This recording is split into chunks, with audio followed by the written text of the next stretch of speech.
Bom, então, boa noite, meus amigos. Estamos aqui para começar mais uma aula de Leituras Orientadas 3, sobre Michel Foucault e o biopoder.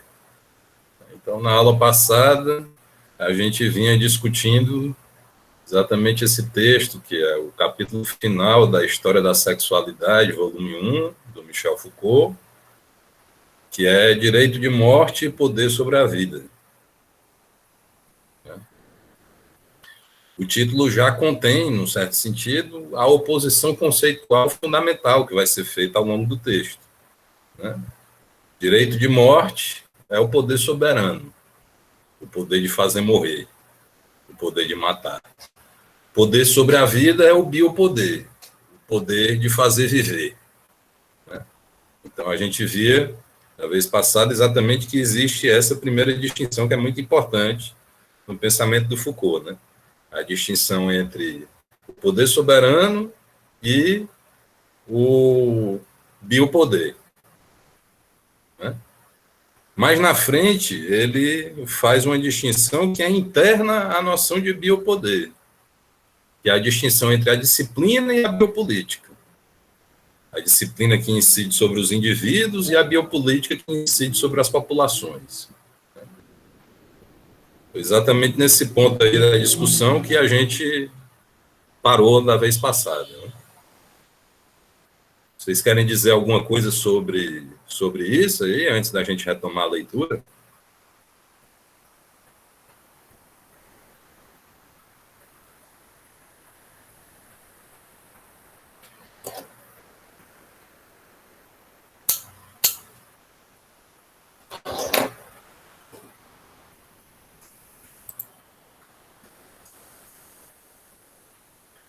Então, o Paulo pergunta aqui, ficamos de iniciar hoje a leitura de Em Defesa da Sociedade, certo? Não sei se vai dar tempo da gente chegar lá. Né? Em todo caso, em breve nós passaremos para Em Defesa da Sociedade. Aí o Félix diz aqui, acredito que essa leitura seja após o fim da história da sexualidade.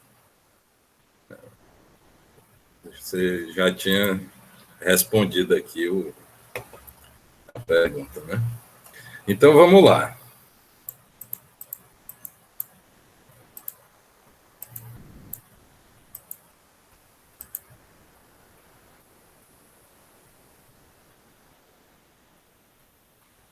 Esse parágrafo que tem aqui na página 130 é um parágrafo muito importante, né? Porque ele resume muita coisa do que ele vinha dizendo.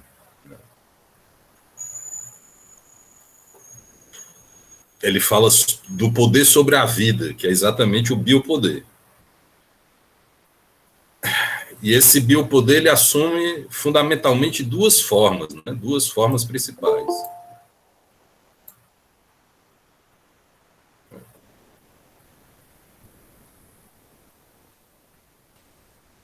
Aí, a primeira dessas formas é o que ele chama de disciplinas.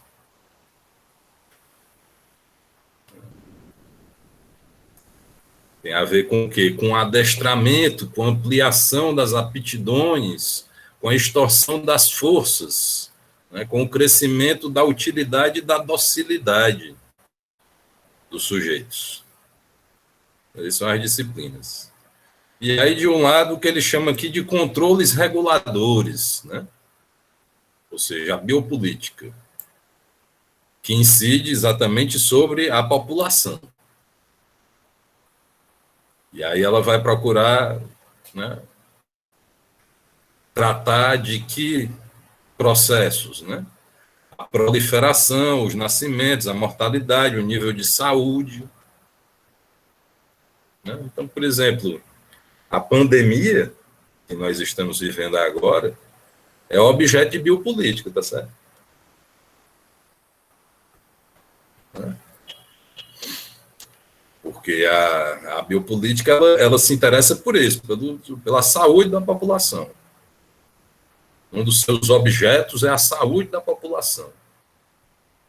Portanto, a gente pode dizer que as medidas de combate à pandemia são biopolíticas.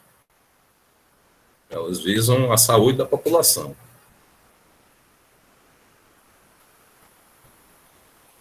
Bom, então foi isso que a gente viu da vez passada, né?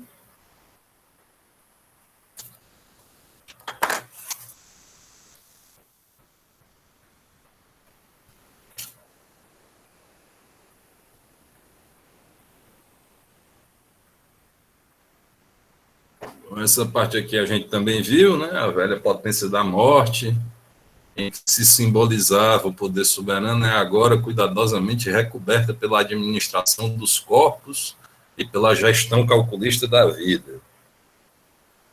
Isso aqui a gente tinha visto também, né? Aqui é um ponto bom, um ponto interessante que a gente não teve a oportunidade ainda de desenvolver mais de perto, né? E embora já tenhamos tocado nesse ponto aqui várias vezes aqui nas nossas aulas.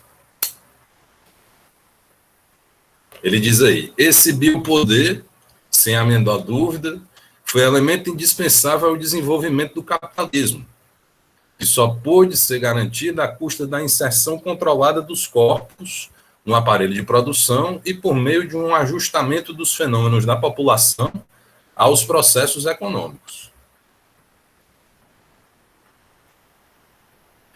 Mas o capitalismo exigiu mais do que isso.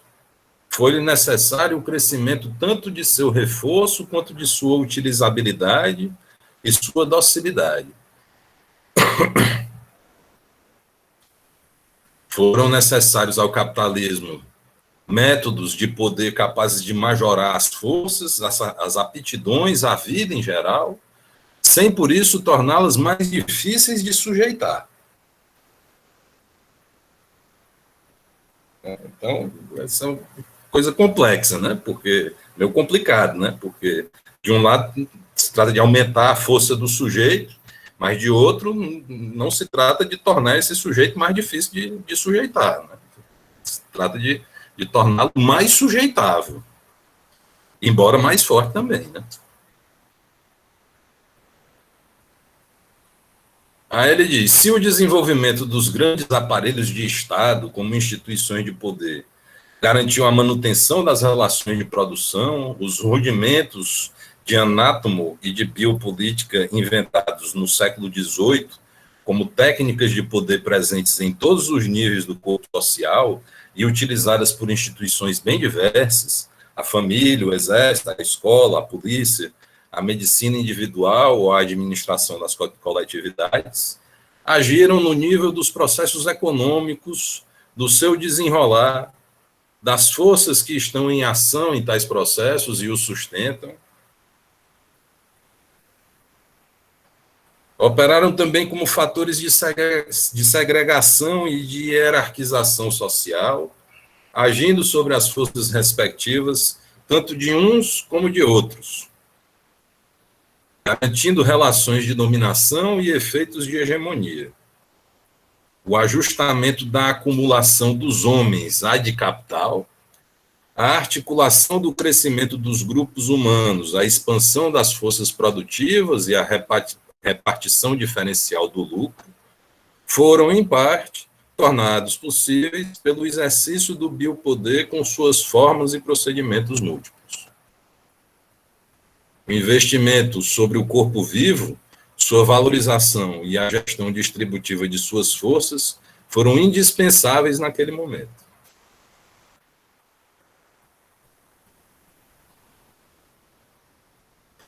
Então, o que é que ele está dizendo aqui, né?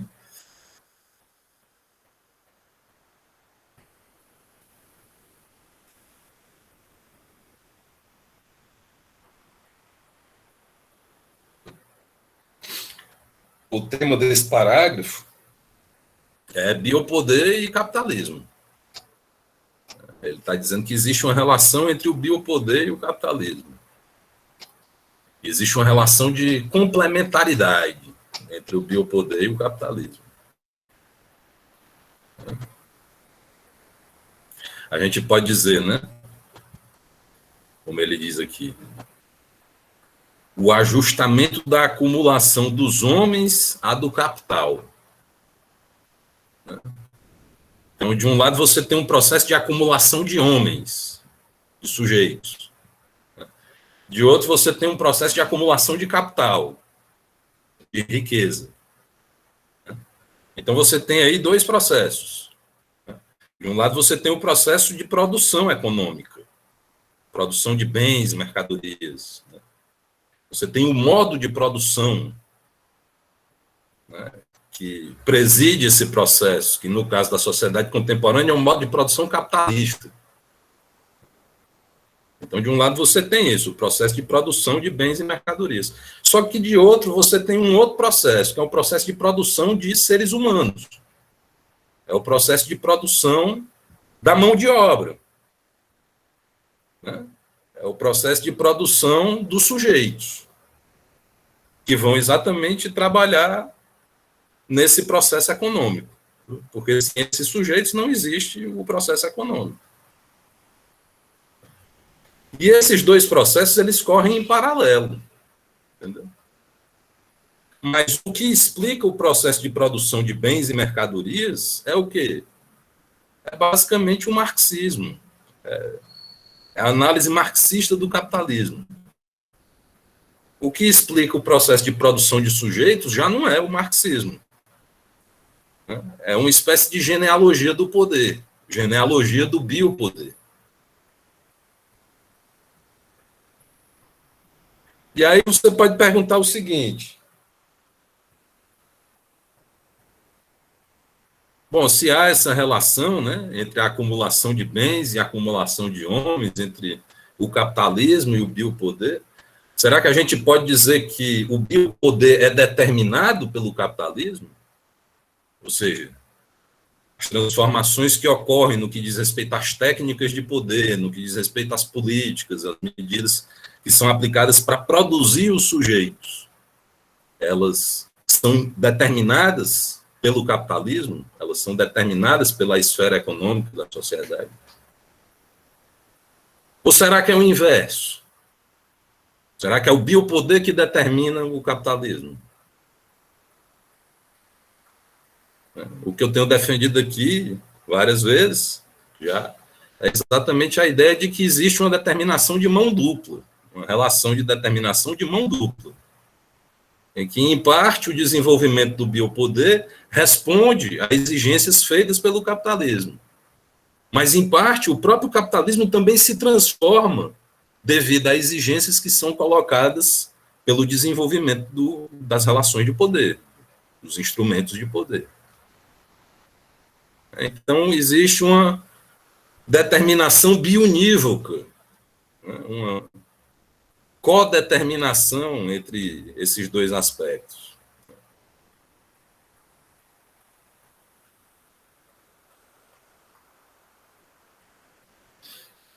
E ainda cabe dizer o seguinte, que, em parte, né, as transformações do biopoder, as transformações das técnicas de poder, de governo, de controle, etc., em parte, elas são determinadas por razões econômicas. Mas, em parte, não. Então, tem outros aspectos dessas técnicas que não guardam, ou aparentemente não parecem guardar nenhuma relação direta com problemas econômicos.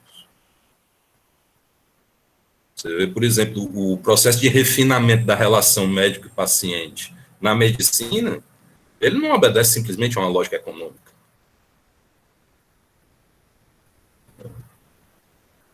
Então, são outros aspectos que também levam à evolução do próprio poder. Né? Ele vai se transformando, ele vai se desenvolvendo, vai se refinando por exigências que o próprio poder coloca, e não por exigências econômicas.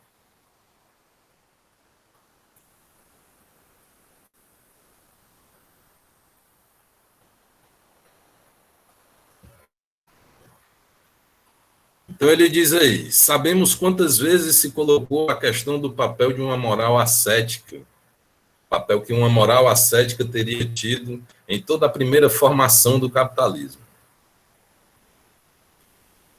Isso aqui ele faz alusão, obviamente, à grande obra de Max Weber, né? A Ética Protestante e o Espírito do Capitalismo. E qual é a tese básica de Weber nessa obra?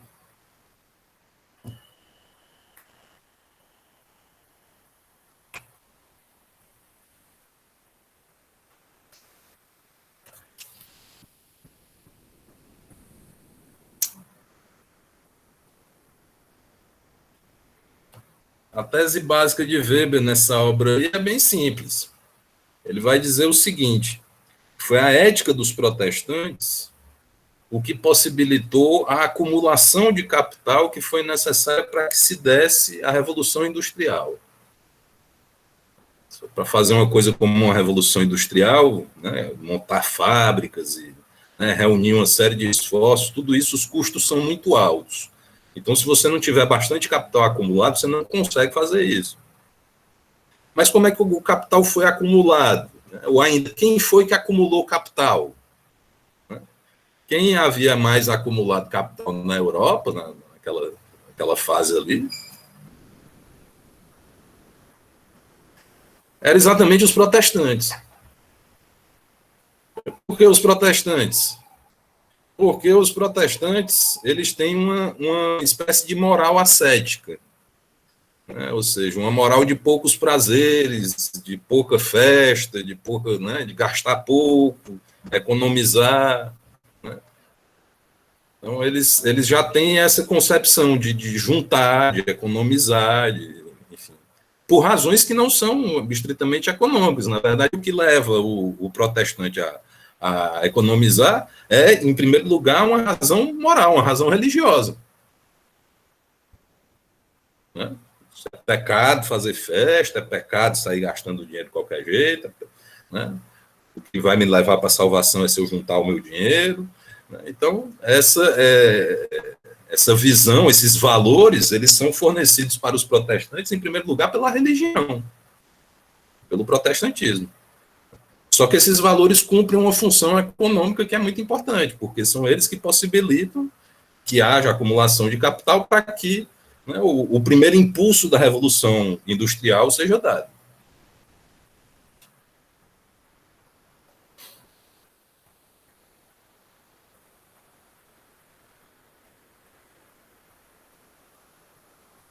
Né? Então, Foucault diz, sabemos bem o que diz Weber, né? Mas o que se passou no século XVIII, né, já se opondo a Weber, né, em certos países ocidentais, e esteve ligado ao desenvolvimento do capitalismo, foi um outro fenômeno, talvez de maior amplitude do que essa nova moral que parecia desqualificar o corpo. Foi nada menos do que a entrada da vida na história. Isto é, a entrada dos fenômenos próprios à vida da espécie na ordem do saber e do poder, no campo das técnicas políticas.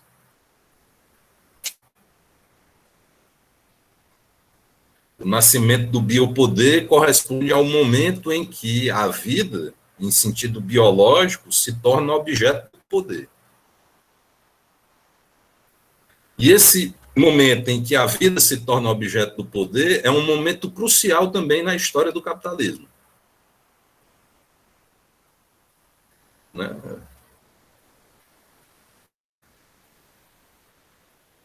Fazer com que a vida se tornasse objeto do poder era necessário ao desenvolvimento do capitalismo.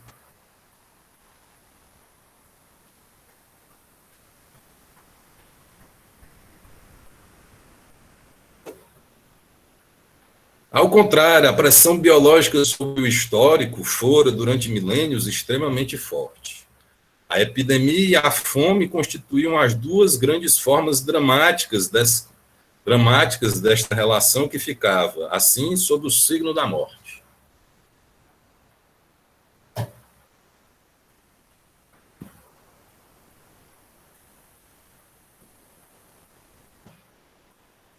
A epidemia, né? Quer dizer, há muito tempo, os seres humanos constroem políticas para lidar com as epidemias. Mas agora estamos vendo, né, a construção de todo um aparato de poder, um amplo aparato de poder, que tem em vista exatamente governar a população para salvá-la da pandemia.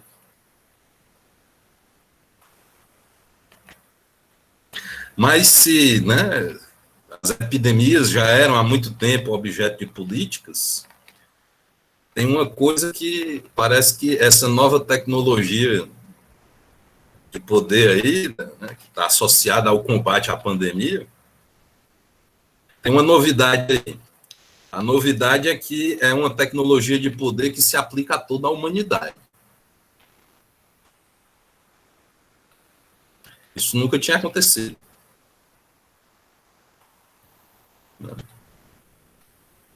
É uma tecnologia biopolítica que se aplica a toda a humanidade. São mais de 7 bilhões de pessoas. A biopolítica já se aplicava a populações, mas em geral eram populações nacionais, né?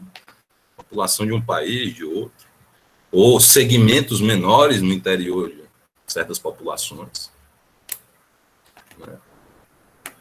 Então, o fato de que a pandemia de Covid-19 tenha se espalhado pelo mundo inteiro, né, um vírus que tinha essa capacidade, né, de se espalhar pelo mundo inteiro, levou à construção de toda uma estrutura, né, de poder, de toda uma aparelhagem de governo que não existia antes. Toda uma nova rede de poder que é macropolítica e micropolítica, que é estatal e é privada, é empresarial, que envolve ONGs, que envolve organismos internacionais, toda uma rede que não existia antes. Com uma cooperação desse tamanho aí, parece nunca ter havido.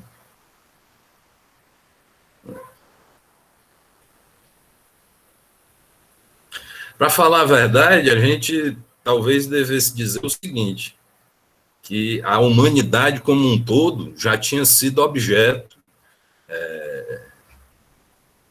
de certas políticas, né? A humanidade como um todo já tinha sido objeto do poder soberano, quer dizer, o poder de fazer morrer.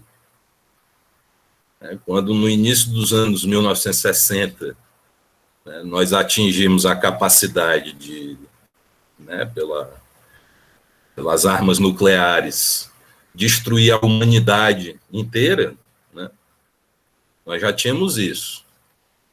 Quer dizer, ali no início dos anos 60, a bomba atômica é inventada em 45, no final da Segunda Guerra Mundial, e no início dos anos 60, né, depois da Segunda Guerra se segue a corrida armamentista, então os soviéticos tentam se armar o máximo possível de um lado, americanos tentam se armar o máximo possível do outro, e o resultado é que, no início dos anos 60, a humanidade já tem capacidade para destruir toda a população humana com uma guerra nuclear. Mas a gente pode dizer que isso é um marco fundamental na história do poder soberano. Nunca o poder de matar tinha tido a possibilidade concreta de matar toda a espécie humana.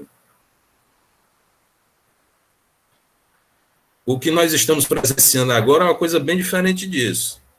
É um marco não na história do poder soberano, mas um marco na história do biopoder. Quer dizer, nunca o poder de viver havia tido como alvo exatamente a humanidade inteira. E agora tem.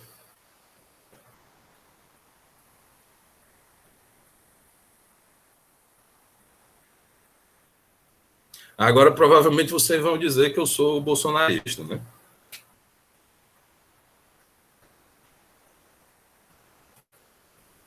Ou não?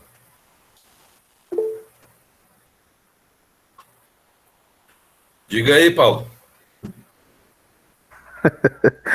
É que isso é porque o Bolsonaro ele é esse tipo de espantalho que também de alguma forma ele se presta um papel de mesmo quando o debate é válido, quando tem sai da boca dele, fica, parece que de alguma forma fica contaminado, né, intoxicado.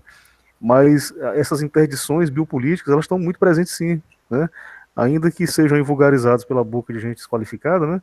No final das contas, a gente sabe que a gente tem agora aí, para usar termos do direito, da medicina, a gente tem uma multidão de 7 bilhões de pacientes. Né? Pacientes porque são os sujeitos sujeitados passivos, né, de uma relação em que a gente não escolhe qual vacina vai tomar, né? A gente não escolhe, são decisões que não estão no nosso, não estão no escopo da nossa ação. Eu, claro que eu quero tomar vacina, mas um grupo de sei lá, negacionistas lá do cinturão da Bíblia dos Estados Unidos, super fanático, acredita que isso vai ser, de alguma forma, a inserção do chip da besta, e etc, etc, etc, etc. No final das contas, o que se discute é a capacidade de eu ou esse extremado de direita que capturou o debate, de alguma forma, no final das contas, de que ambos possam escolher, né? Claro, a gente está lidando aí com questões muito amplas que dizem respeito à contaminação, mas no final das contas, o que se vai ver daqui para frente é, por exemplo, a exigência de um comprovante de vacinação para obter visto, para transitar, para ir para outros países, para ir para outros territórios. Então, assim, o que se vê, na verdade, é uma biopolítica com esteroides, né? E muitos observadores já no mundo, né, de esquerda, inclusive, percebem esse momento Foucault, Agamben elevado a uma exponencializado, né? Que a gente vive, né? Esse tipo de distopia aureliana, né? Em que a gente vê aí a olhos vistos está dado um vigor, né? Uma sobrevida, não conseguimos ver até quando, de um controle ainda mais absoluto da sociedade, né? Então, esses controles já existem por outros mecanismos, né? É, a, o Google, uma empresa privada, uma corporação lá do Silicon Valley, lá da Califórnia, sabe dizer o que eu acesso, com quem eu falo. Se eu sou professor do Estado, minhas aulas são gravadas, essas aulas também estão sendo gravadas, então há mecanismos de controle que estão muito além da nossa ação, e eles merecem sim ser discutidos, né? Eu acho que é o momento em que Foucault acaba sendo atualizado com uma força, inclusive eu acho que nem ele mesmo previa, né? Então, assim, infelizmente o debate é vulgarizado por gente que acredita gente que nega a vacina do sarampo, gente que acredita que vacina traz autismo. Essa gente aí são os espantalhos que interditam o debate, essa é a verdade, né?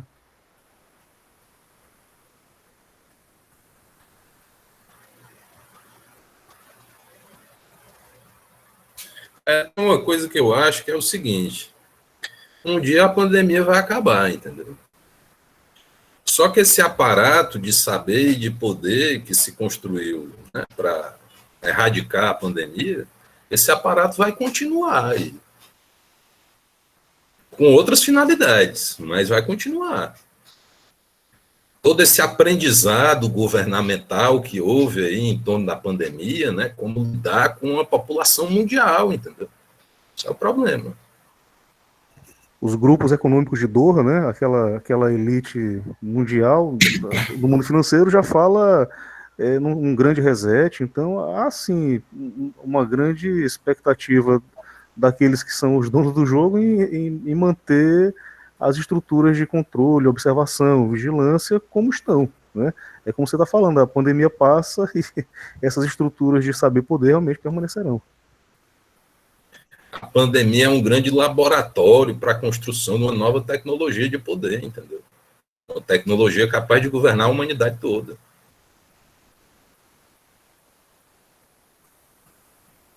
E veja só, quando passar a pandemia, a aparelhagem de poder produzida para lidar com ela vai continuar aí. Eu me lembro de uma passagem da história da loucura do Foucault, que é muito interessante, que permite a gente pensar bem isso. Ele diz lá o seguinte, que problema da lepra, né? Então, de início na Idade Média, como é que se fazia com os leprosos? Eles simplesmente expulsavam os leprosos, punham os leprosos porta fora, né? Fora dos muros da cidade, e proibia a entrada deles, o retorno deles para dentro das cidades, né? Então era simplesmente isso, o banimento do leproso, enfim, era essa a medida que havia a ser adotada com esse problema, com relação a esse problema, né? Que era a lepra. Mais na frente, o que ocorre? Se formam os estados nacionais. Então, você não pode simplesmente expulsar o leproso da sua cidade, entendeu? Porque se ele for expulso da sua cidade, vai entrar na cidade do outro. E aí o outro não quer que o leproso entre na cidade dele, entendeu?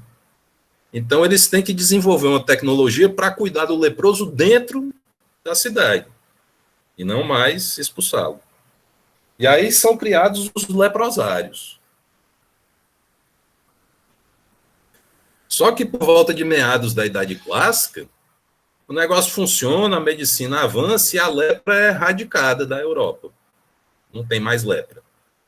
Aí seria de se pensar que, com o fim da lepra, os leprosários também deixassem de existir. Né? Mas não é o que ocorre.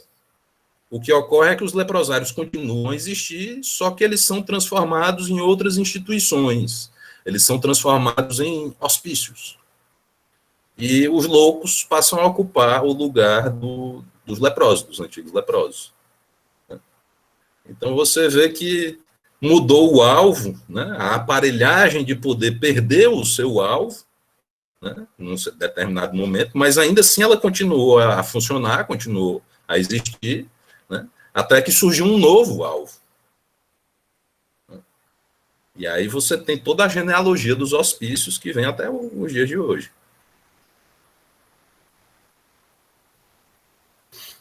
Quer dizer, quando a pandemia acabar, o que é que vai ser feito da estrutura de poder que se construiu para debelar a pandemia? Porque, vejam, é uma estrutura extremamente potente. Além de lidar com a humanidade inteira, é capaz de fazer umas coisas. Nós estamos aí há 2 anos confinados dentro de casa. Confinado, cara. Não tem liberdade de ir e vir. Não pode sair de dentro de casa.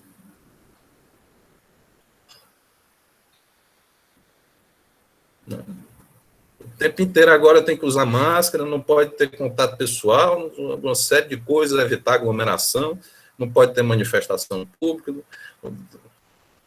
viagem não pode ter. A mudança sobre o comportamento das pessoas foi imensa. E se você considerar que essas pessoas são a população do mundo inteiro, é uma mudança muito grande. Um poder de uma potência muito grande que a gente está assistindo nascer.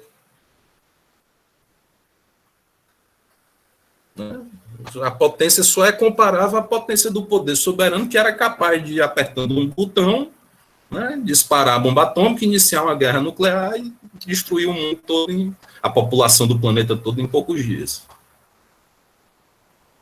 Só que agora o ponto não é mais fazer morrer, e sim fazer viver.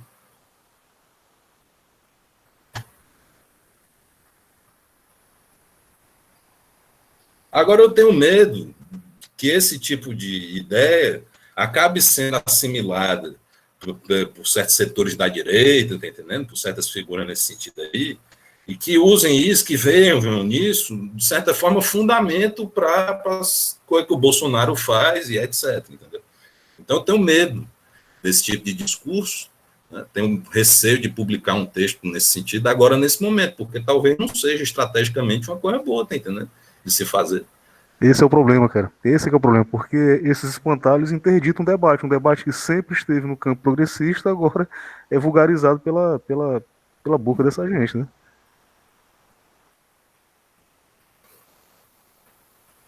O Paulo Arantes já está vindo aí para falar da desconstrução que estamos vivendo. Bem capaz dele dizer que o problema todinho é culpa dos desconstrucionistas, né?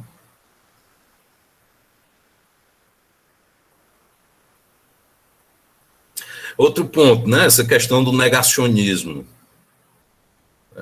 O negacionismo tornou o discurso da ciência isento de qualquer crítica. Entendeu? Porque é tão absurda a postura negacionista, né, de negar a ciência, que você não pode mais criticar a ciência, porque senão você se coloca como um negacionista. Aí é complicado, porque, né, boa parte do pensamento ocidental ele se construiu como crítica da ciência. inclusive fazer pensamento de esquerda, fazer pensamento revolucionário, etc., é fazer crítica da ciência. Aí, se eu fizer crítica da ciência agora, eu sou negacionista? Eu sou terraplanista?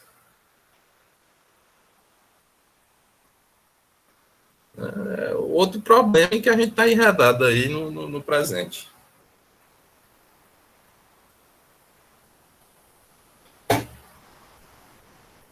Pois bem, aí ele diz, por um processo circular, o desenvolvimento econômico, e principalmente o agrícola do século XVIII, o aumento da produtividade dos recursos ainda mais rapidamente do que o crescimento demográfico por ele favorecido, permitiram que se afrouxassem um pouco tais ameaças profundas.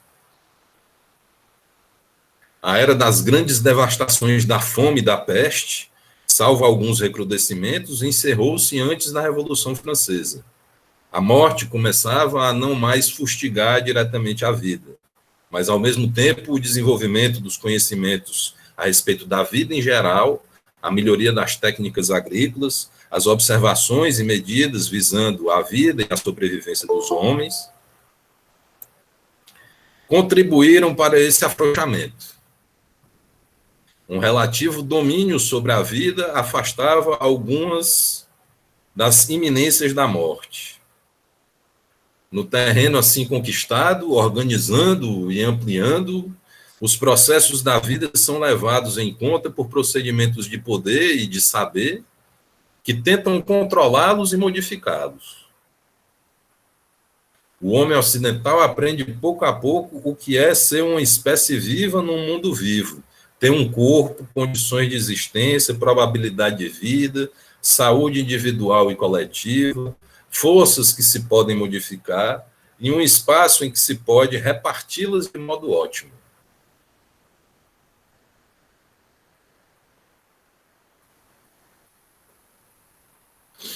Ele diz assim, né, o homem ocidental aprende pouco a pouco a ter probabilidade de vida. Claro, já existia probabilidade de vida antes. Né? No Império Romano, por exemplo, na época do Império Romano, o pessoal tinha uma certa expectativa de vida, obviamente, mas não tinha a medida disso.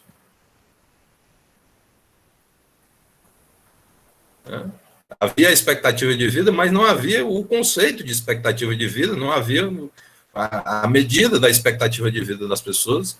Né?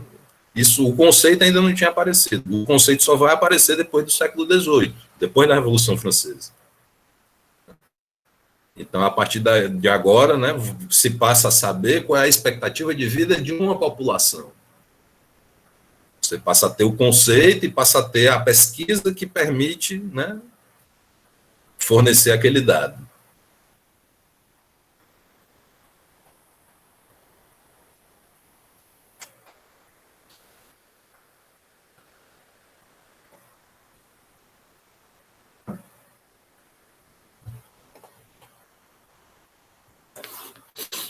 E vale observar aqui, né, que se trata de produzir forças, modificar forças e repartir essas forças de modo ótimo.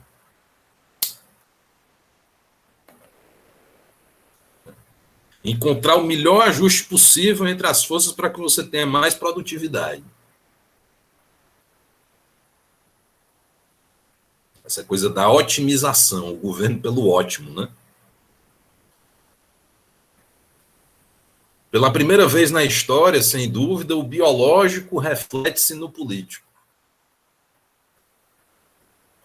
O fato de viver não é mais esse sustentáculo inacessível que só emerge de tempos em tempos, no acaso da morte e de sua fatalidade. Cai, em parte, no campo de controle do saber e de intervenção do poder. A vida se torna um conceito biológico. O conceito de vida é muito antigo. O conceito de vida vem dos gregos. É um conceito muito antigo. Mas a biologia, como ciência moderna, ela surge lá, depois da Revolução Francesa, no século XVIII. E essa biologia vai conceber a vida de uma maneira nova. Ela ainda não tinha sido concebida. O que o Foucault está dizendo é que essa maneira nova como a biologia concebe a vida favorece o desenvolvimento de técnicas de poder sobre a vida.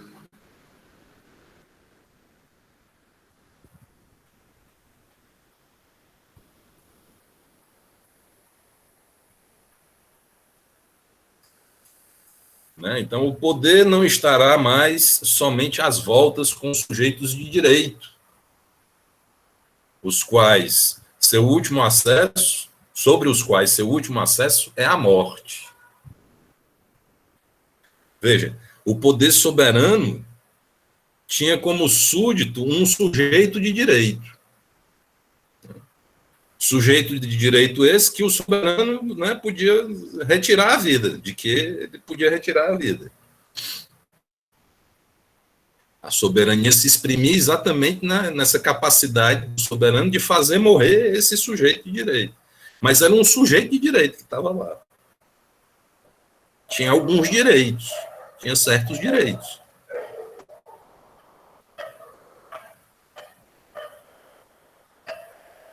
Aí ele diz, ó, porém, com seres vivos, os seres humanos deixam de ser sujeitos de direito e se tornam seres vivos.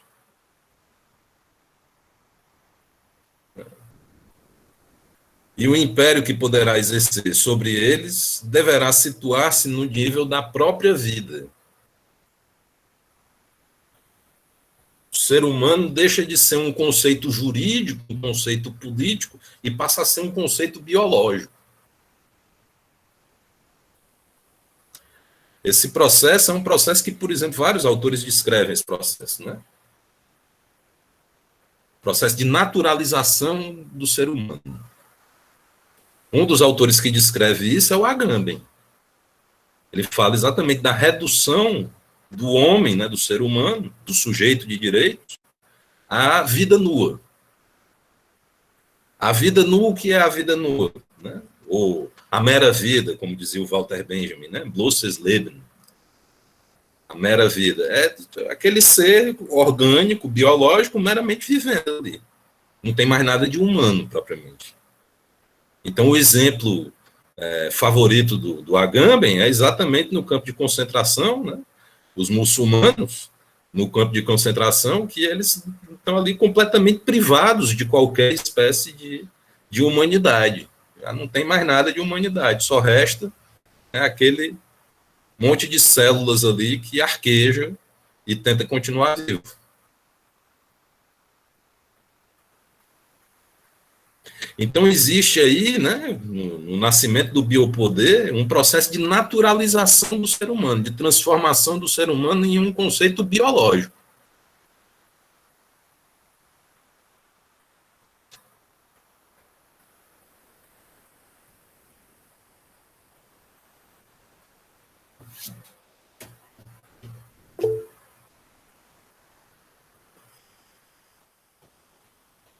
Exatamente, o Homo sacer.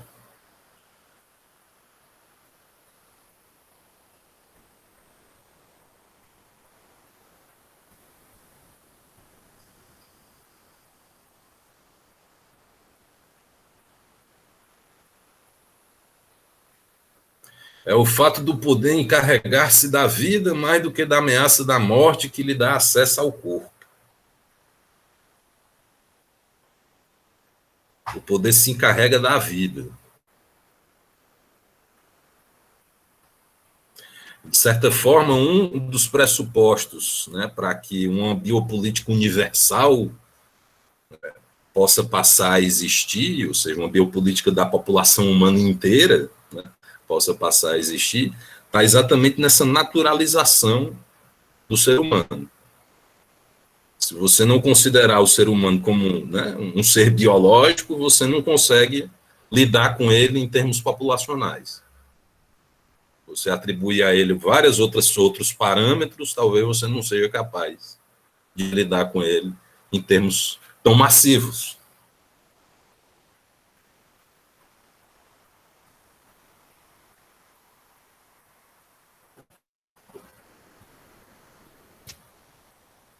Aí ele diz: se pudéssemos chamar biohistória as pressões por meio das quais os movimentos da vida e os processos da história interferem entre si, deveríamos falar de biopolítica, para designar o que faz com que a vida e seus mecanismos entrem no domínio dos cálculos explícitos e faz do poder saber do poder saber um agente de transformação da vida humana.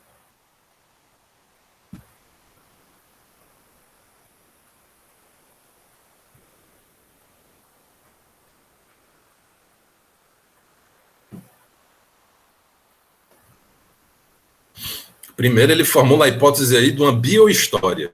Né? E essa biohistória, o que é? Né? O estudo das pressões por meio das quais os movimentos da vida e os processos da história interferem entre si. Né? Então, a biohistória seria uma relação entre biologia e história, pensando de que modo, né, os processos biológicos e os processos históricos se cruzam.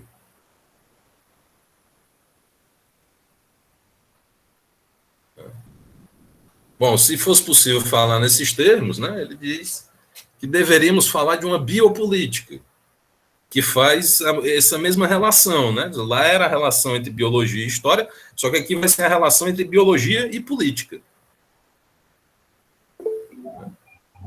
Exatamente para designar o que faz com que a vida e seus mecanismos entrem nos cálculos explícitos do poder.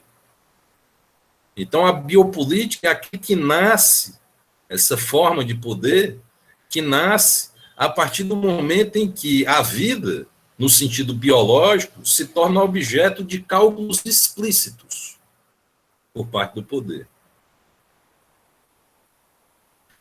Diga lá, Igor.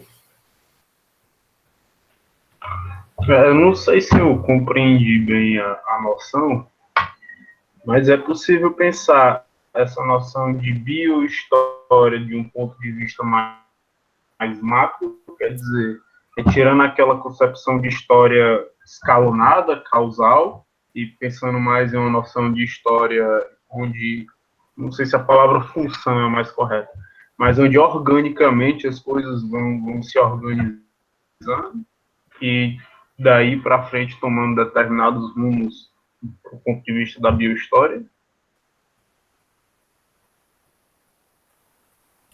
Faz sentido isso que você diz. O problema é que aqui o Foucault não desenvolve essa noção, né? A gente não sabe direito o que ele quer dizer com isso, né? Biohistória. Né? Não dá para saber direito o que ele quer dizer. Uhum.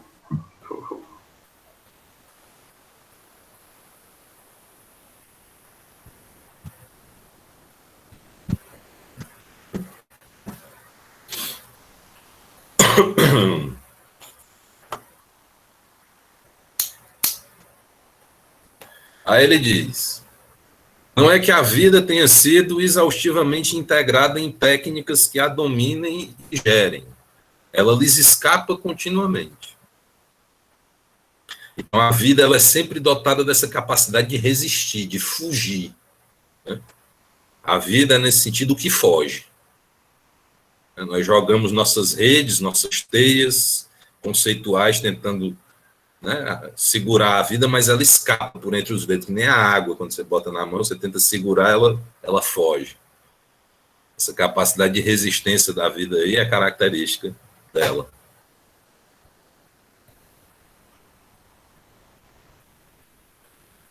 Fora do mundo ocidental, a fome existe numa escala maior do que nunca. E os riscos biológicos sofridos pela espécie são talvez maiores e, em todo caso, mais graves do que antes do nascimento da microbiologia. Mas o que se poderia chamar de limiar de modernidade biológica de uma sociedade se situa no momento em que a espécie entra como algo em jogo em suas próprias estratégias políticas.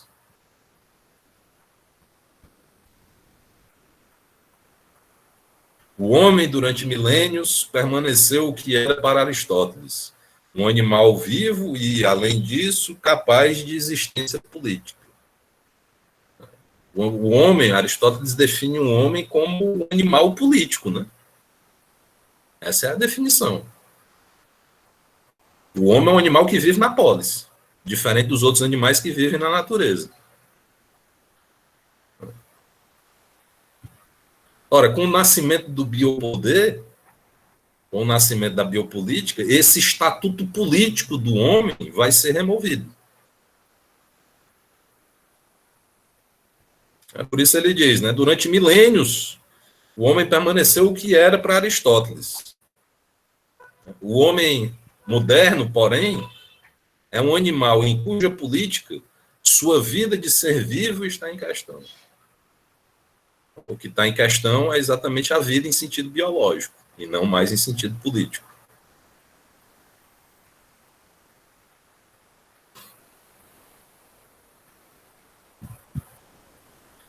Essa transformação teve consequências consideráveis. Não é necessário insistir aqui sobre a ruptura que se produziu, então, do regime do discurso científico e sobre a maneira pela qual a dupla problemática da vida e do homem veio atravessar e redistribuir a ordem da episteme clássica. A razão porque a questão do homem foi colocada em sua especificidade de ser vivo e em relação aos outros seres vivos deve ser buscada no novo modo de relação entre a história e a vida. Nesta posição dupla da vida, que a situa fora da história como suas imediações biológicas e, ao mesmo tempo, dentro da historicidade humana, infiltrada por suas técnicas de saber e de poder. Não é necessário insistir também sobre a proliferação das tecnologias políticas, que, a partir de então, vão investir sobre o corpo, a saúde, as maneiras de se alimentar e de morar, as condições de vida, todo o espaço da existência.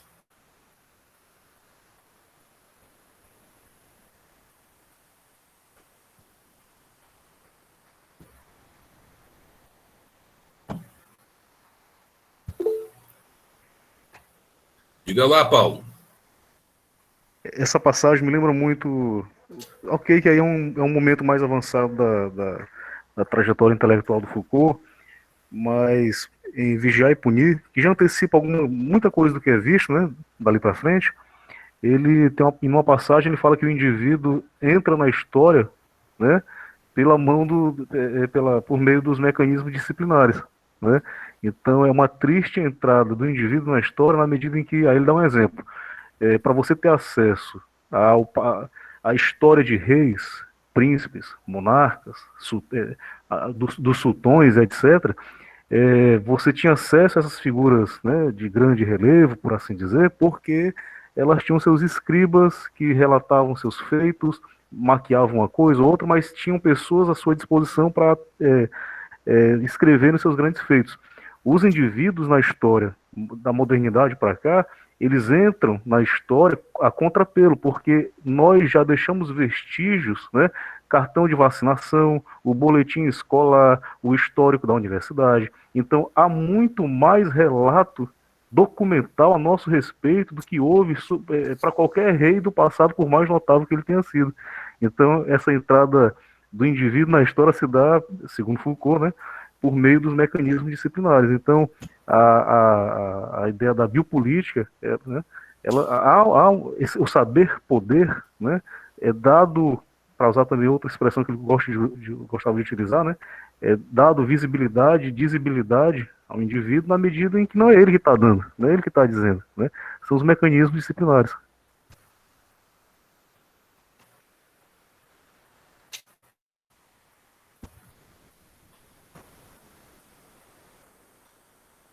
Bom, então vamos seguir aqui. Uma outra consequência desse desenvolvimento do biopoder é a importância crescente assumida pela atuação da norma às expensas do sistema jurídico da lei. Então, Foucault tem essa distinção aí entre a norma e a lei.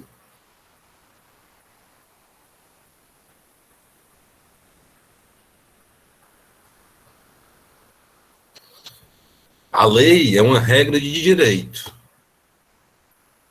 Ela tem a ver, sobretudo, com o poder soberano, portanto. A norma é uma norma científica.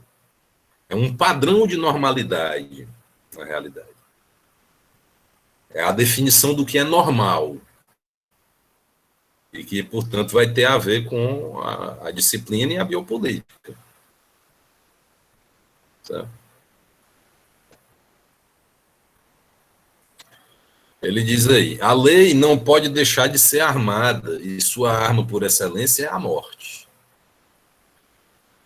Aos que a transgridem, ela responde, pelo menos como último recurso, com esta ameaça absoluta.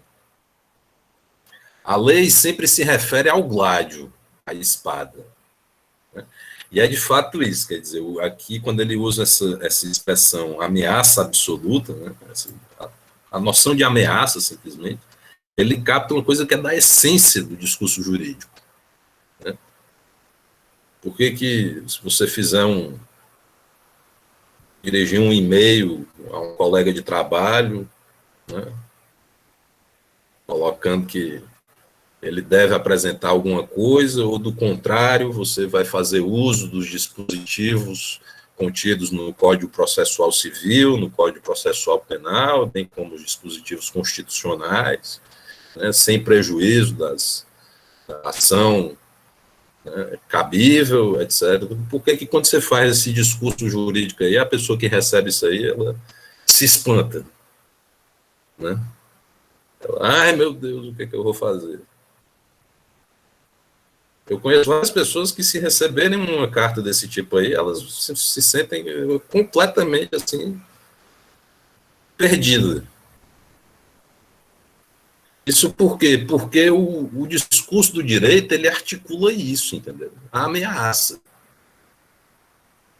A ameaça do uso da força. Ó, você vai fazer isso que eu estou dizendo que você vai fazer? Se não, eu vou mandar um juiz lhe prender.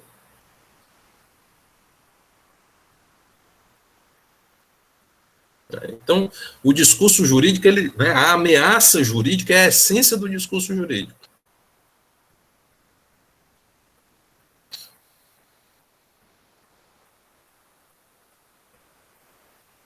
Por isso ele diz, a lei sempre se refere ao gládio.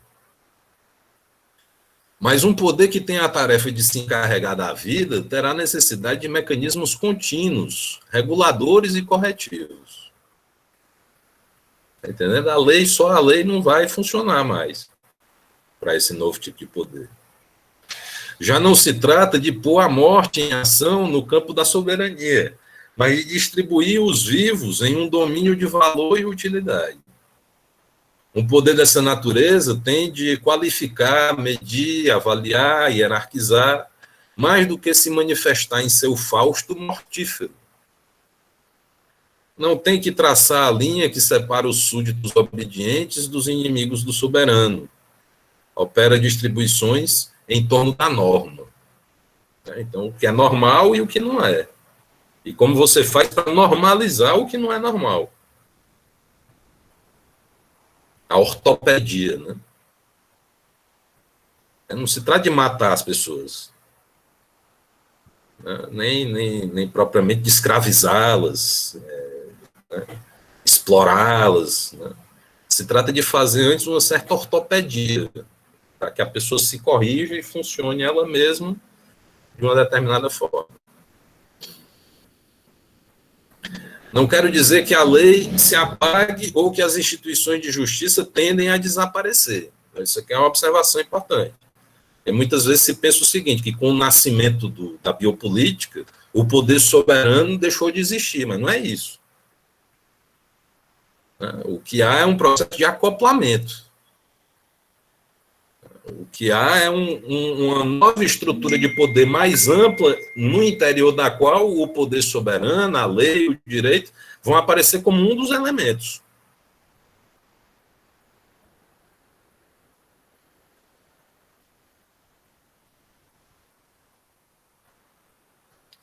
Então, ele não quer dizer que a lei se apague, né? Nem que as instituições de justiça tendam a desaparecer, mas que a lei funciona cada vez mais como norma, e que a instituição judiciária se integra cada vez mais num contínuo de aparelhos médicos, administrativos, etc., cujas funções são, sobretudo, reguladoras. A fundamentação das sentenças judiciais passa a não mais se encontrar, né, no próprio direito. A fundamentação das sentenças passa a ser dada pela ciência. O réu, né, é louco ou é são? Quem determina isso não é o juiz, é o psiquiatra. O psiquiatra determina isso com base em quê? Com base em uma norma. Ele tem um certo padrão de normalidade, de comportamento mental das pessoas, e se a pessoa foge desse padrão, aí ele diz, essa pessoa é anormal mentalmente, é louco, como se diz. Ele fornece apenas esse elemento, né, que é um elemento que funciona como uma verdade, que não pode ser contestada em juízo. Entende? E aí, com base nesse elemento, o juiz formula a sua sentença e aplica a pena.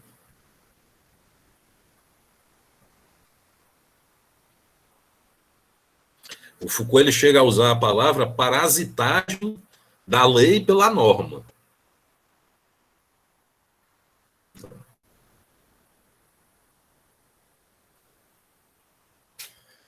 Aí ele diz, uma sociedade normalizadora é o efeito histórico de uma tecnologia de poder centrada na vida.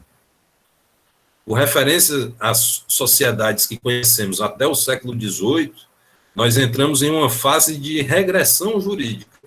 As constituições escritas no mundo inteiro, a partir da Revolução Francesa, os códigos redigidos e reformados, toda uma atividade legislativa permanente, ruidosa, não devem iludir-nos. São formas que tornam aceitável um poder essencialmente normalizador.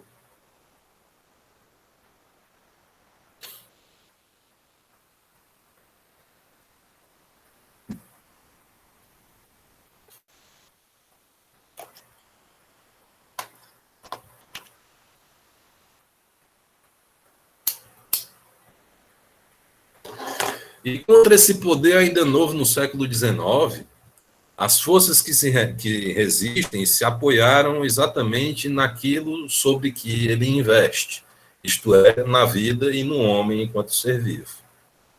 Desde o século passado, as grandes lutas que põem em questão o sistema geral de poder em nome de um retorno aos antigos direitos ou em função do sonho milenar de um ciclo dos tempos e de uma idade de ouro.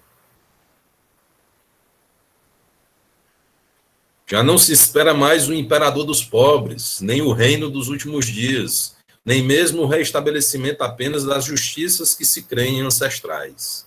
O que é reivindicado e serve de objetivo é a vida, entendida como as necessidades fundamentais, a essência concreta do homem, a realização de suas virtualidades, a plenitude do possível. Então, ele está falando aqui da resistência, né? As forças que resistem ao estabelecimento da biopolítica. Aí, assim como, né, o biopoder incide sobre a vida, a resistência ao biopoder também vai ter como objetivo a vida. Também vai se centrar na vida. E aí, o que é que significa isso? Significa que essas lutas, né, elas vão ser reivindicações de satisfação, em primeiro lugar, das necessidades fundamentais. Quais são as necessidades fundamentais dos seres humanos?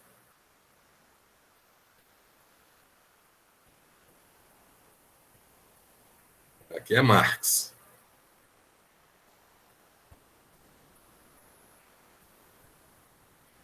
As necessidades fundamentais dos seres humanos são as necessidades do corpo. Comer, Isso. né? Produzir de modo mais científico, falando, aspas. Comer, beber, dormir, né? Ter uma morada, ter vestimenta, poder estabelecer laços familiares, né? Poder reproduzir, ter um filho, né? Poder ter uma sexualidade. São todas necessidades básicas que dizem respeito ao corpo humano, entendeu? Isso se torna pauta de luta. Só que não só isso, né? Ele fala, né, de necessidades, mas também da realização de suas virtualidades, a plenitude do possível. Quer dizer, isso tem a ver com as potencialidades dos seres humanos, com os desejos dos seres humanos, com os planos dos seres humanos. As pessoas também reivindicam o direito a seus desejos, aos seus sonhos. Isso também tem, né, as suas virtualidades. Isso também é pauta de luta.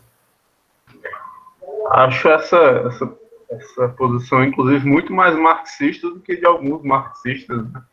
O Marx fala lá no Capital que o sujeito ele se constitui tanto das necessidades do sujeito magético quanto do sujeito corpo, né? E a maioria dos marxistas mais vulgares, né, do leste europeu, o Mao, eles dão a primazia às necessidades do corpo, essas necessidades desse sujeito social, né, trabalho, que é investimento, é comida, e eles acabam se esquecendo dessas necessidades do sujeito da fantasia, né, ou seja, do sujeito que se constitui socialmente, né, no período da história. Né? É isso aí. Aí ele diz, pouco importa que se trate ou não de uma utopia. Nesse sentido, ele até descarta as utopias. Né? Não precisamos de utopias. Em todo caso, temos aí um processo bem real de luta. A vida como objeto político foi, de algum modo, tomada ao pé da letra e voltada contra o sistema que tentava controlá-la.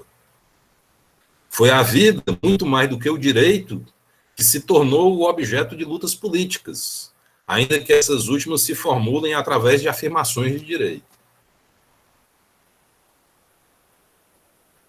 Ou seja, as pessoas reivindicam o direito à vida, mas o que elas querem é a vida, não é o direito. Né? É a reivindicação delas, que elas fazem pela vida, que assume a forma de uma reivindicação de direito. Elas não querem ter direito. Ter direito às coisas é muito ruim, tá entendendo? O bom é ter a coisa. Aqui no Brasil, o povo tem direito a um monte de coisa e não tem nada. Tem direito à educação, tem direito à saúde, isso, aquilo, segurança, tudo, está tudo lá na Constituição. É cláusula pétrea, pode nem mudar. Mas não existe. Então, de que adianta ter o direito? Não adianta de nada. O que adianta é ter o bem jurídico, né, propriamente, né, o objeto que aquele direito deve proteger.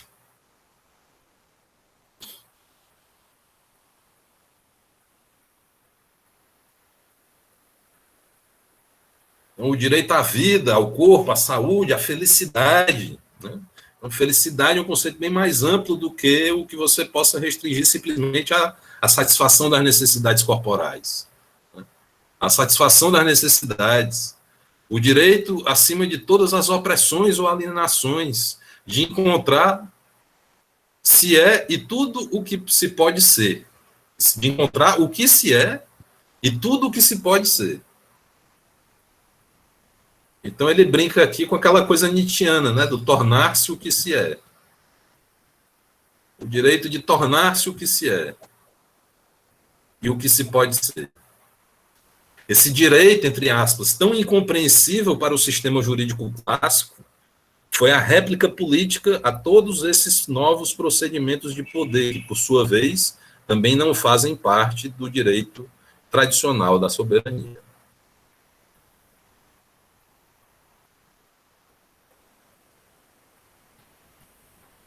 Bom, pessoal, então vamos entrar aqui na última parte do texto, onde ele vai fazer as considerações finais dele sobre o dispositivo de sexualidade. Né? Essa parte aqui que a gente acabou de ler agora é o que eu acho que é a parte mais importante mesmo no que diz respeito à definição de biopolítica. Né? Então, a gente leu esse texto aqui, mas quem quiser trabalhar com Foucault deve retrabalhar esse texto, ler de novo, fazer anotações, procurar resumir para se apropriar desses conceitos, porque eles são os conceitos mais básicos da análise genealógica. Certo? Então, daqui a pouco a gente começa a leitura dessa outra parte que conclui as considerações de Foucault sobre o dispositivo de sexualidade. Vou fazer um rápido intervalo, 5 minutinhos, daqui a pouco a gente volta.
Bom, então vamos voltando aqui.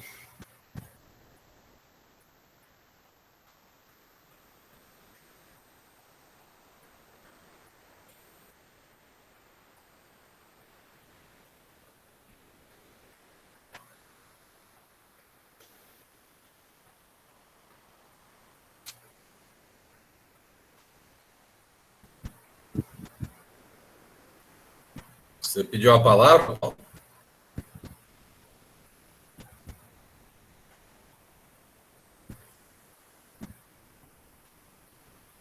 Bom, então vamos lá. Sobre tal pano de fundo. Não, professor. Foi só que eu esqueci aqui o botãozinho ligado aqui. Erro meu, falha minha. Não, tudo bem. Sobre tal plano de fundo, pode-se compreender a importância assumida pelo sexo como foco de disputa política. Então, vamos voltar para a questão do sexo e sua relação com o poder, né?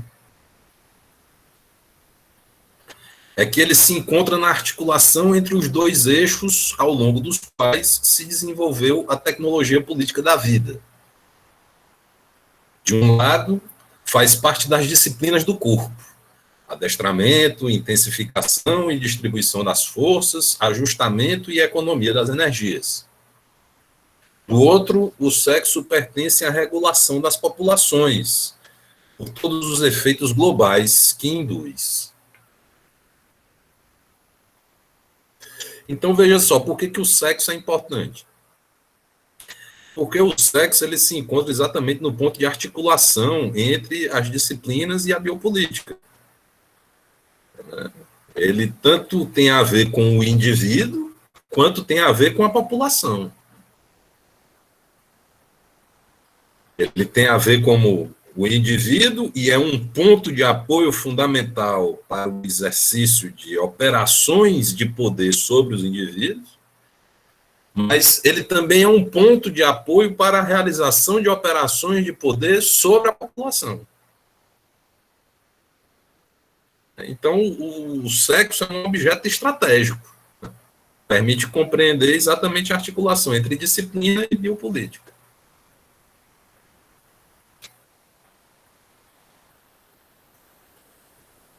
Ele diz: insere-se o sexo simultaneamente nos dois registros.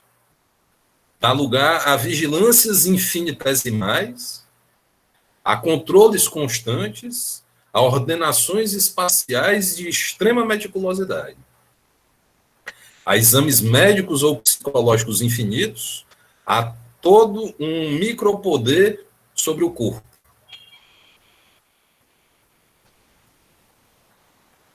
Então, o sexo é aquilo que há de mais íntimo, mais individual. De um lado, é isso. Então, o sexo ele se torna objeto de uma vigilância infinita.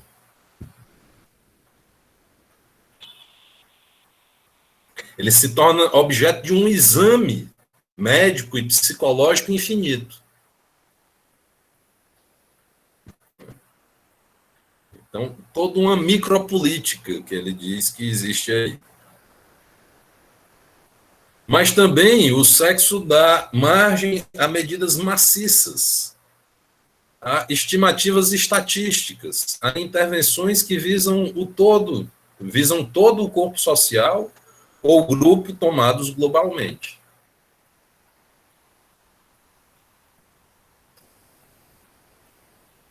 Medidas maciças. A gente está diante, né, agora com a pandemia, de medidas extremamente maciças, talvez como nunca tenha havido na história. Né? Porque, como a gente dizia há pouco, né, um pouco mais cedo, essas medidas são, num certo sentido, medidas de controle ou de governo de toda a população do planeta. Então, elas são mais maciças do que nunca. Né?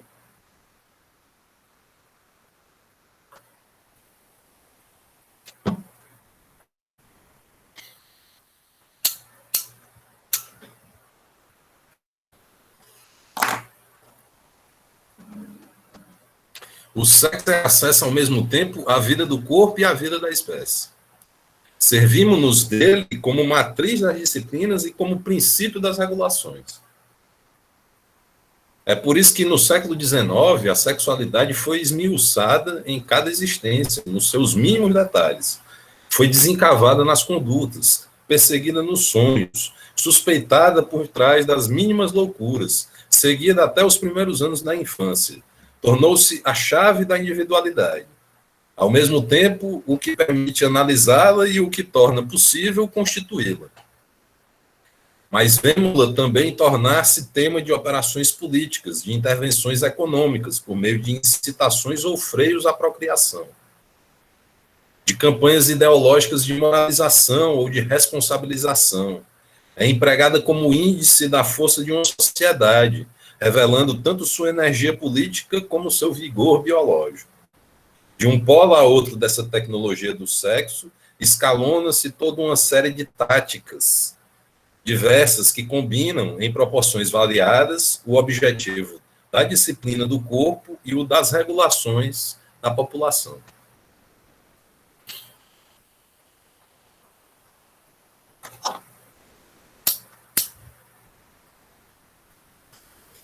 Quer dizer, o dispositivo de sexualidade, ele é um dispositivo de saber-poder que possibilita a conexão entre dois outros dispositivos.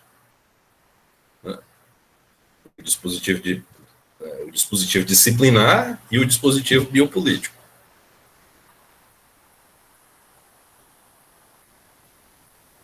É uma das formas possíveis, né, de ligar disciplina e biopolítica.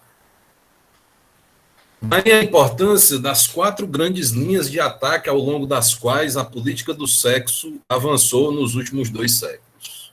Cada uma delas foi uma maneira de compor as técnicas disciplinares com os procedimentos reguladores. As 2 primeiras se apoiaram em exigências de regulação, sobre toda uma temática da espécie, da descendência, da saúde coletiva, para obter efeitos ao nível da disciplina. A sexualização da criança foi feita sob a forma de uma campanha pela saúde da raça. A sexualidade precoce foi apresentada desde o século XVIII até o fim do século XIX como ameaça epidêmica que corre o risco de comprometer não somente a saúde futura dos adultos, mas o futuro da sociedade e de toda a espécie.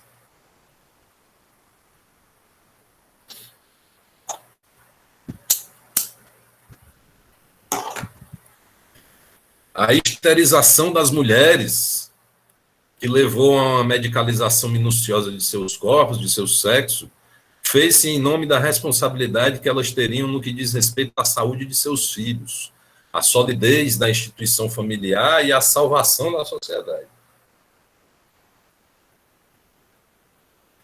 Veja só a responsabilidade que cada um de nós hoje tem com relação à salvação, né, da totalidade da humanidade.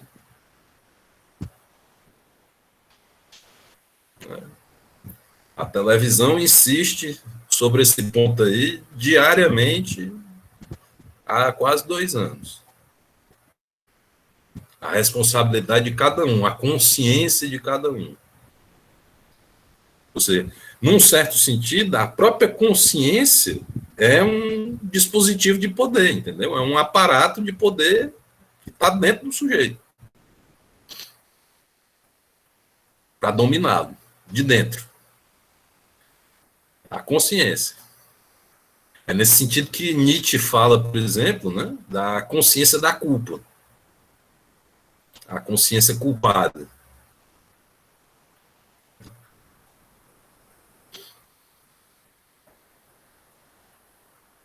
Enfim.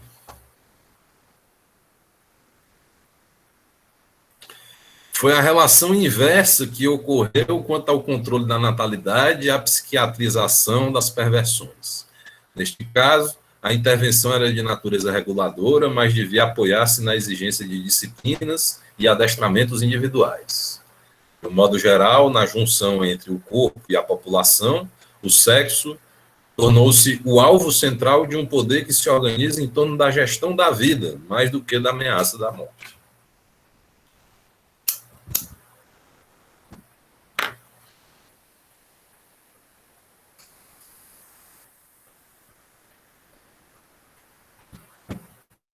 Por muito tempo, o sangue constituiu um elemento importante nos mecanismos de poder e em suas manifestações e rituais.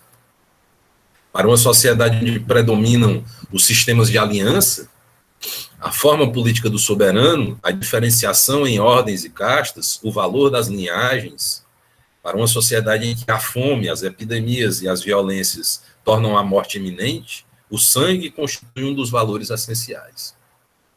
Seu preço se deve, ao mesmo tempo, a seu papel instrumental, poder derramar o sangue, a seu funcionamento na ordem dos signos, ter um certo sangue, ser do mesmo sangue, dispor-se a arriscar seu próprio sangue, a sua precariedade, fácil de derramar, sujeito à extinção, demasiadamente pronto a se misturar, suscetível de se corromper rapidamente. Sociedade de sangue ia dizer de sanguinidade, honra da guerra e medo das fomes, triunfos da morte, soberano com gládio, verdugo e suplícios, o poder falar através do sangue, o poder fala através do sangue. Este é uma realidade com função simbólica.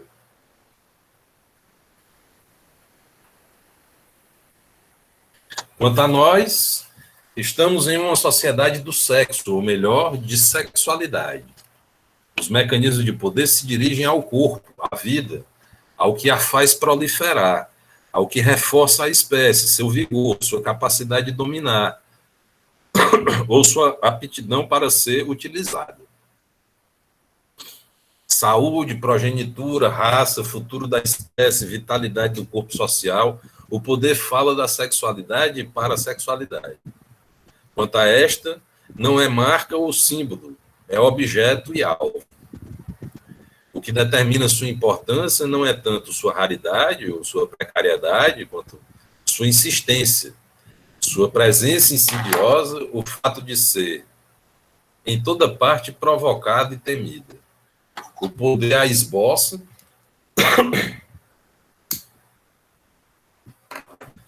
suscita e dela se serve como um sentido proliferante, de que sempre é preciso retomar o controle para que não escape.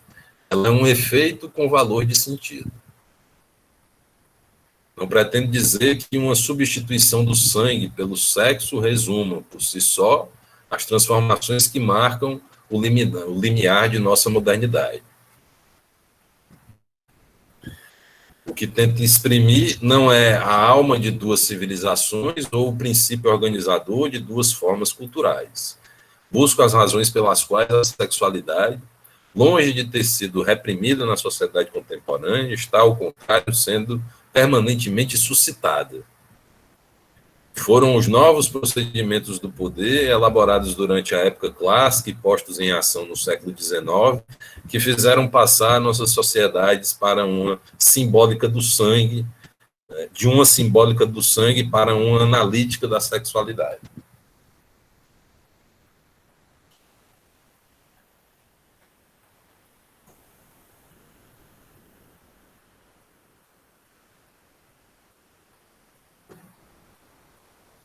Não é difícil ver que, se há algo que se encontra do lado da lei, da morte, da transgressão, do simbólico e da soberania, é o sangue. A sexualidade, quanto a ela, encontra-se do lado da norma, do saber, da vida, do sentido, das disciplinas e das regulamentações. Sade, o Marquês de Sade, né? A referência é o Marquês de Sade. Sade e os primeiros eugenistas são contemporâneos dessa passagem da sanguinidade para a sexualidade.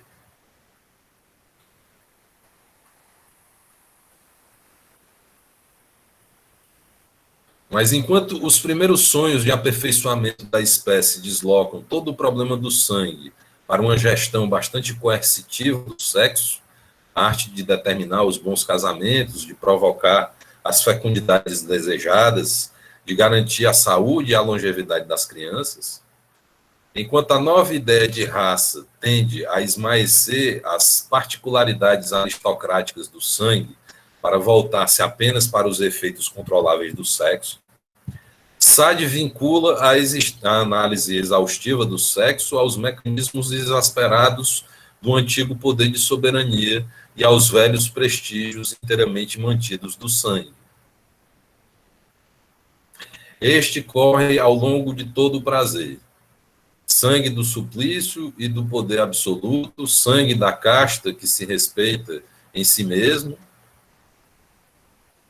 e se derrama, contudo, nos rituais maiores,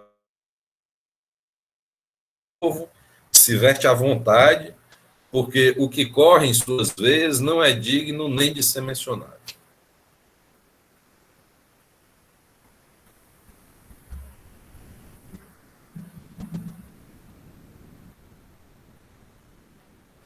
Então, o que ele está falando aí sobre o Marquês de Sade, né?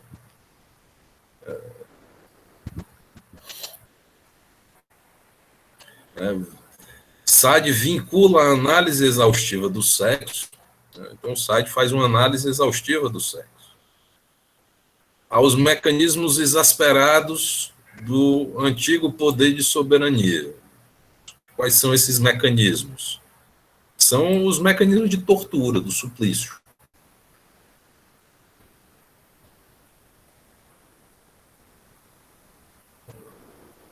Aí ele diz: o sangue corre ao longo de todo o prazer. As cenas, quem já teve a oportunidade de ler algum texto do Marquês de Sade, né, como A Filosofia na Alcova, talvez seja o mais famoso, mas outros vários, né, as cenas em Sade, elas vão se tornando, né, quer dizer, não é só pornografia, entende? A partir de um determinado momento, as cenas vão se tornando cada vez mais violentas, cada vez mais sangrentas, cada vez mais tortura, cada vez mais, as coisas cada vez mais terríveis. Isso vai ficando cada vez pior, né? Até o ponto em que, né, fica difícil imaginar qual é o leitor que suporta ler aquilo, que gosta de ler aquilo, né?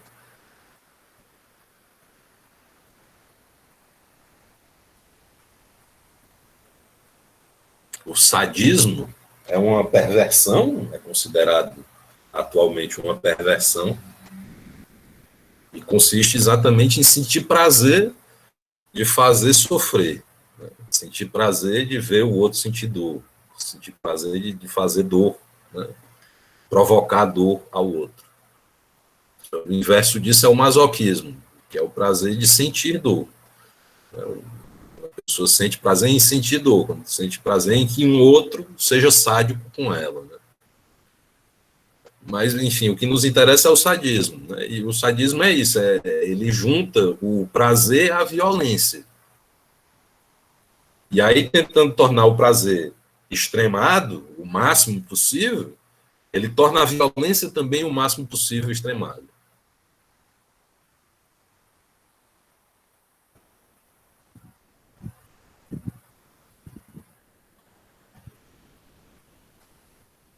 Aí Foucault diz: o sexo em Sade é sem norma, sem uma linha de normalidade, sem regra intrínseca que possa ser formulada a partir de sua própria natureza, mas é submetida à lei ilimitada de um poder que, quanto a ele, só conhece a sua própria lei. Se lhe acontece de impor-se, por puro jogo, a ordem das progressões cuidadosamente disciplinadas em jornadas sucessivas, tal exercício o conduz a ser somente uma pura questão de soberania única e nua, direito ilimitado da monstruosidade onipresente. O sexo, ou melhor, o sangue absorveu o sexo.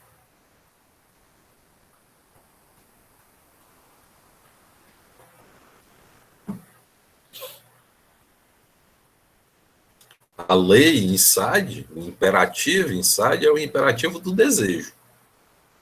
A lei é a lei do mais gozo. Não se trata só de gozar, de encontrar uma maneira de gozar, de estar disposto a fazer de tudo, né, para gozar, né? Se trata de gozar ainda mais. Essa lei do excesso, aqui né? Todo o pensamento de Sayed obedece.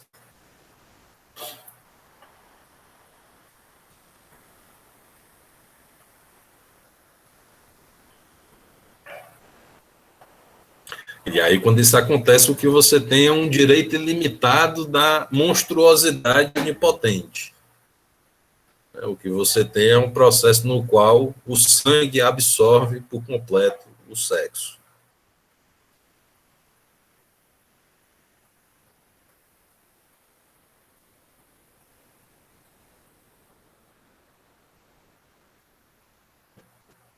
De fato, a analítica da sexualidade e a simbólica do sangue podem muito bem pertencer, em princípio, a dois regimes de poder bem distintos.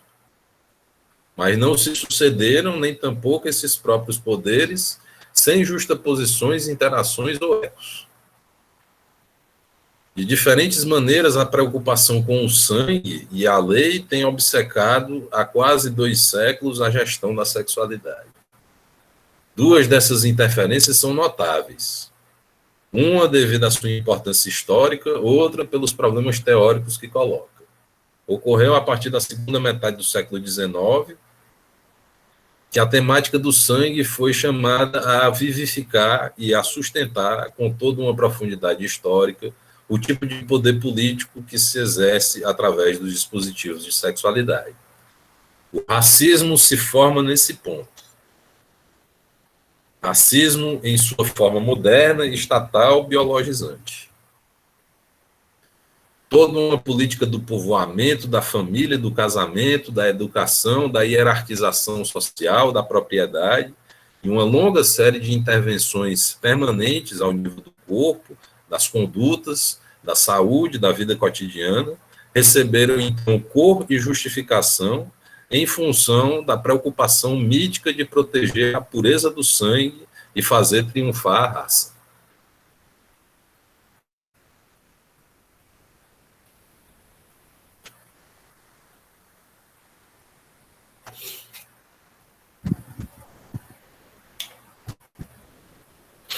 Quer dizer, o que ele diz aí é que, num certo sentido, o racismo nasce no momento da articulação do dispositivo de sexualidade.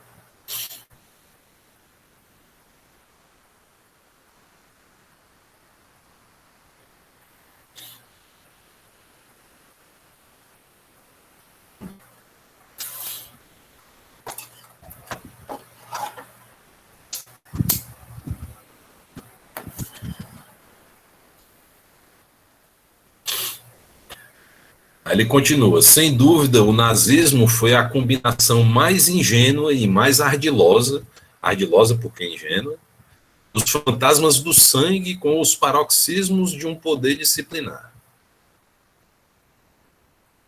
Então, o nazismo ele pega essa tradição, né, do poder que se funda no sangue, nas distinções de sangue, né, de quem tem o sangue azul, quem não tem, quem é ariano, quem não é, e junta isso a um aparelho de poder disciplinar, que é uma coisa nova no século XX, no início do século XX.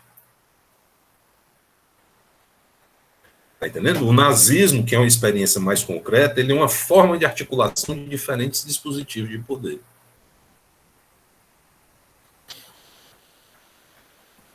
Quando a gente fala de biopoder, dispositivos, então fica nessas categorias mais gerais, a gente não consegue entender propriamente como isso se realiza na história.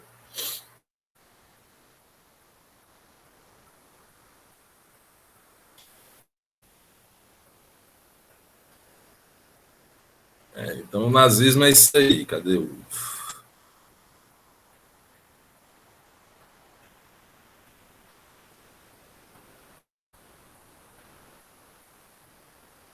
Então, uma ordenação eugênica da sociedade, com o que ela podia comportar de extensão e intensificação dos micropoderes, a pretexto de uma estatização ilimitada. Era acompanhada pela exaltação onírica de um sangue superior.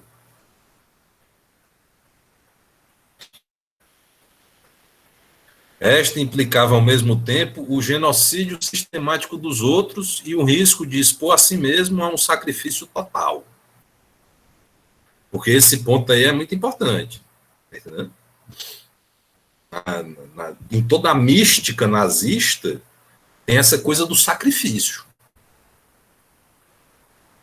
E no final da guerra, com a guerra perdida, o Hitler ele emite o famoso Telegrama 71, onde ele diz o seguinte: se a guerra está perdida, que pereça a nação.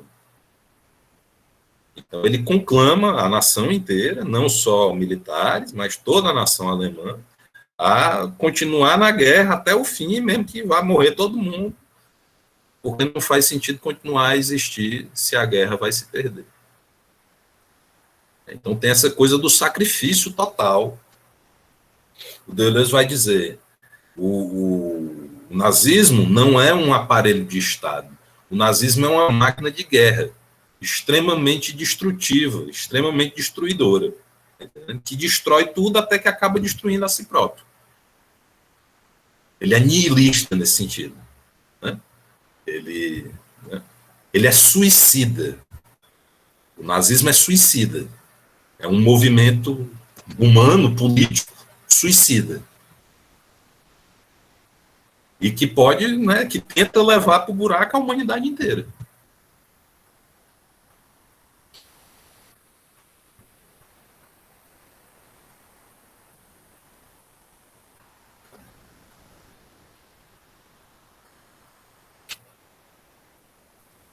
E a história quis que a política hitleriana do sexo tenha se tornado uma prática irrisória, enquanto o mito do sangue se transformava no maior massacre de que os homens, por enquanto, têm lembrança.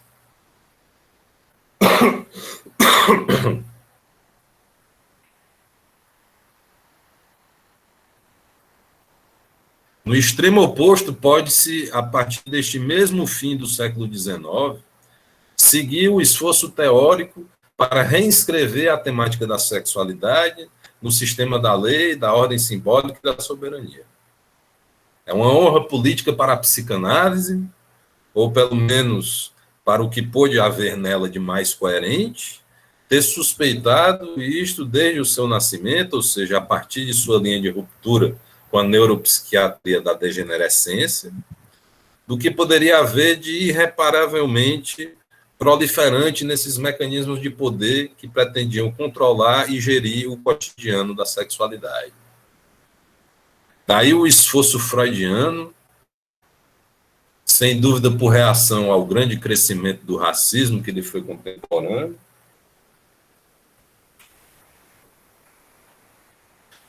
para dar à sexualidade a lei como princípio, a lei da aliança, da consanguinidade interdita, né, a lei do incesto, do pai soberano, em suma, para reunir em torno do desejo toda a antiga ordem do poder. A esta psicanálise deve o fato de ter estado, com algumas exceções e no essencial, em oposição teórica e prática ao fascismo. Mas essa posição na psicanálise esteve ligada a uma conjuntura histórica precisa. E nada pode impedir que pensar a ordem do sexual de acordo com a instância da lei, da morte, do sangue e da soberania, com todas as referências a Sade e Bataille, com todos os penhores de subversão que se lhes peça, seja, afinal de contas, uma retroversão histórica. O dispositivo de sexualidade deve ser pensado a partir das técnicas de poder que lhes são contemporâneas.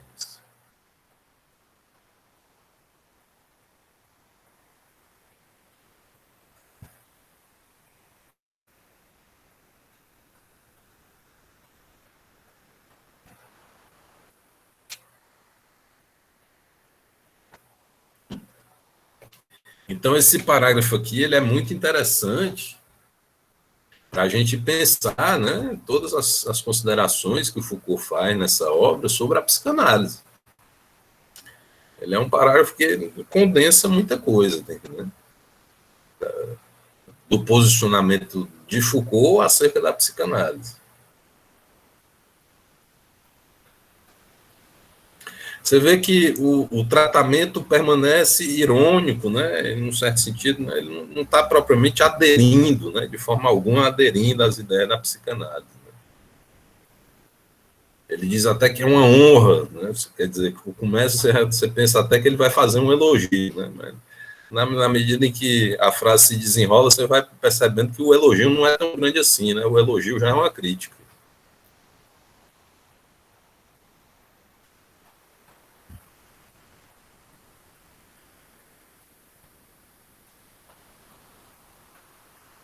E o que está em questão, né?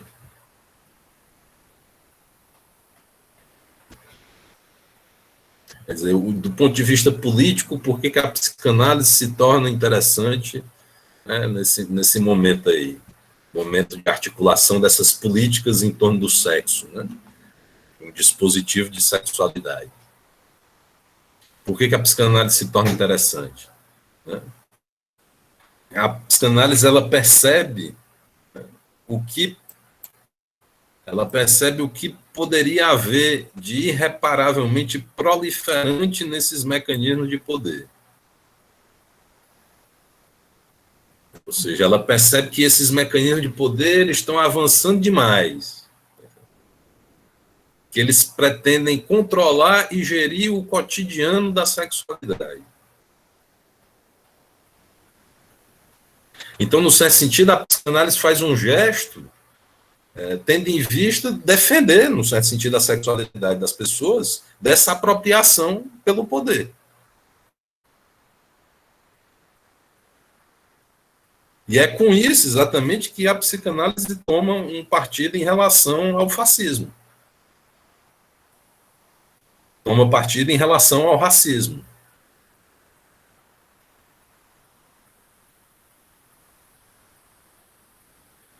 Então, esse é o lado bom que ele está dizendo que a psicanálise fez. É por isso que ela é digna de elogio, do ponto de vista dele. Por quê?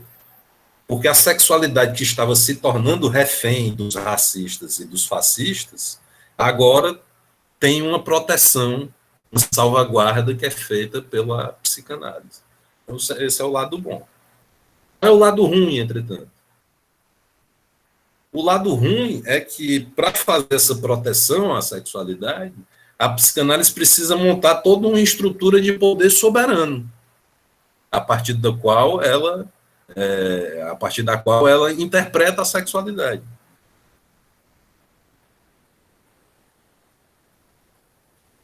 Né? Então você vai ter o quê? Em primeiro lugar, a questão da lei. A questão da lei é fundamental em psicanálise. O sujeito se constitui a partir de sua relação com a lei, com a proibição.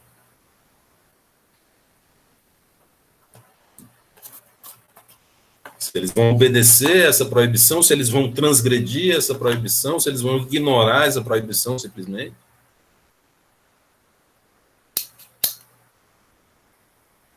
De acordo com a psicanálise, nós nos estruturamos em torno dessa relação com a lei. Que lei é essa? Aí o Foucault vai dizer, a lei da aliança, a lei da consanguinidade interdita, quer dizer, a interdição do incesto.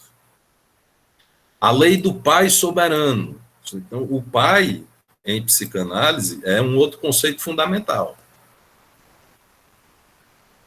O pai é exatamente aquele que instaura a lei, estabelece a lei. O sujeito que não tem pai, ele é um sujeito que, né, não tem lei. O pai aqui, no sentido psicanalítico, não é necessariamente o pai biológico da pessoa, ou sequer a pessoa que criou essa pessoa durante muito tempo. Mas é alguém que cumpre a função paterna. A função paterna. A função paterna pode ser desempenhada pela mãe, por exemplo. Pode ser desempenhada por uma mulher, ou outro homem, enfim. Mas em que consiste essa função paterna? Ela consiste exatamente em estabelecer o limite. A lei. Isso aqui você não pode fazer. Estabelecer uma interdição. e, portanto, reprimir os desejos. Entendeu? Ou seja, o desejo não pode ser um desejo sádico, que não tem limite. Não, quando tem um pai, esse pai diz qual é o limite do desejo. Ele estabelece a lei que diz até onde o desejo pode ir. Não pode, por exemplo, praticar incesto. Então você vê que o pai, dentro da psicanálise, ele cumpre essa função de soberano. Ele exerce um papel de soberania.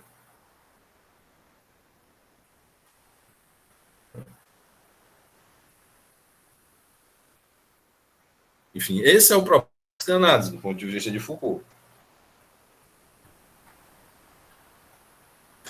Que, embora ela faça um gesto importante de crítica ao racismo, de crítica ao fascismo, e procure salvaguardar a sexualidade das pessoas, né, ao mesmo tempo ela monta uma estrutura teórica que recorre o tempo inteiro a conceitos que são oriundos das tecnologias de poder soberano.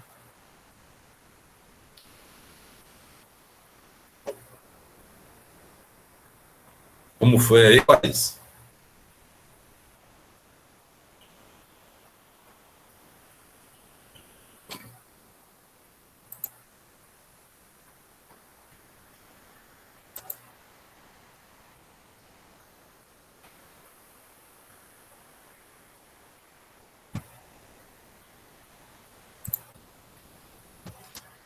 Pois é, Freud acha que está faltando pai.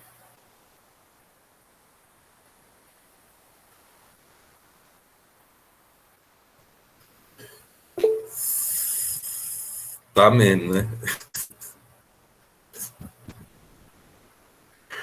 Bom, então fica restando essa última parte aqui para a gente ler na próxima, né?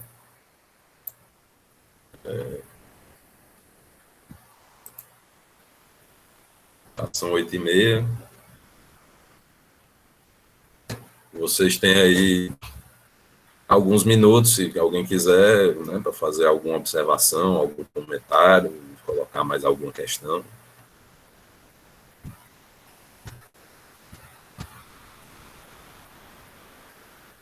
Se não, nessa quinta agora tem a aula. Show de bola. Próxima aula a gente continua ainda na história da sexualidade ou a gente avança para outro texto?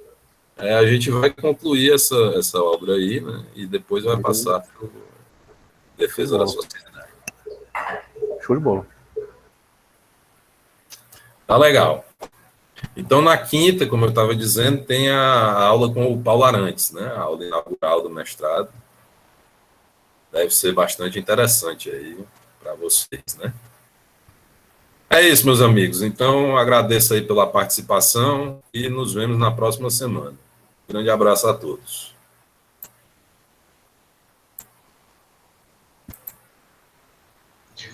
Boa noite, professor.